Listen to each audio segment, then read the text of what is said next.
In Yerushalayim in the 1940s, the Heilige Tzaddik Reb Shlemka of Zviller was approached by a few Bachrim who asked him to meet with their friend who was struggling with the Yetzer Hara. And unfortunately, he had already given up. He had decided that he no longer wanted to fight anymore. He was no longer going to be religious. But they asked him to meet with the Tzaddik, and he agreed. And so he goes in, and he spends a few minutes with Reb Shlemka. And he comes out, and indeed, slowly but surely, he changes his life around, and ultimately becomes a Yirei Shamayim. And his friends asked him, what was it? What did the Tzaddik say that made such a profound impact on you? He said, the Tzaddik told me that I've always viewed it as if I have to overcome, I have to be successful, I have to win at this war, at this challenge. And he told me that all I have to do is realize that each nisayon, any time I overcome, in the Rebbeinu Shalom's eyes, that's more chaviv than the avoid of all the malachim.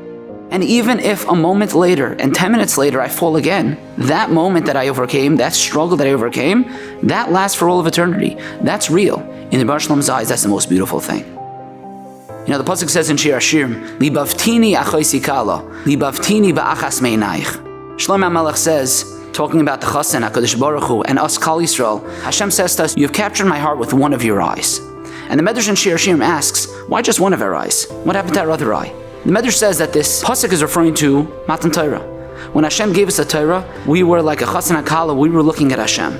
But, says the Medrash, we were only looking with one eye. Because we had one eye already on the Egel. With one eye, we were already planning that horrible, horrible sin that we were ultimately going to do.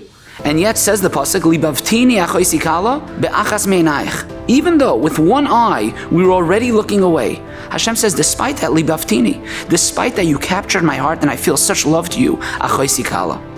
Reb Nachman says in Sichas Haran, he says, we see from here an unbelievable yesod.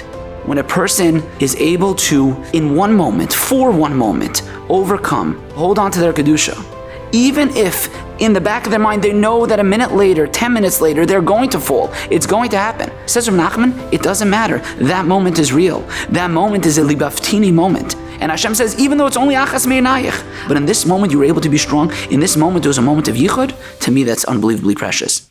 And I think Reb Shlemka of Zvil and Reb Nachman are not just giving us chizuk, but they're giving us an eitzah. They're giving us a practical strategy.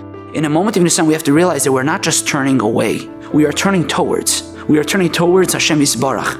And it's a moment of closeness, a moment of yichud, a moment of achoisi kala.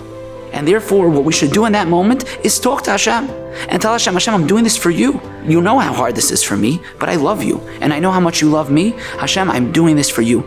And please, make it a little bit easier next time. Give me the strength to overcome again. And you know, once you're at Rebbeinu Shalom, maybe help me out with Parnasa a little bit. Make life just a little bit easier. Because there's anything that the Kala will ask of the Chassan that the Chassan will say no. Even though it's only b'achas me'inayich, even though we're thinking, yeah, but I know 5 minutes later what's going to happen, it doesn't matter. Zaktu Rebbeinu Shalom libbavtini, you have captured my heart. And with that, when we're able to hold on, with that Rebbeinu Shalom will taka, show us the time of V'sechazena einenu, when with both of our eyes we'll be able to look at Hashem Yisbarach, and He will tell us how He has never taken His eyes off of us.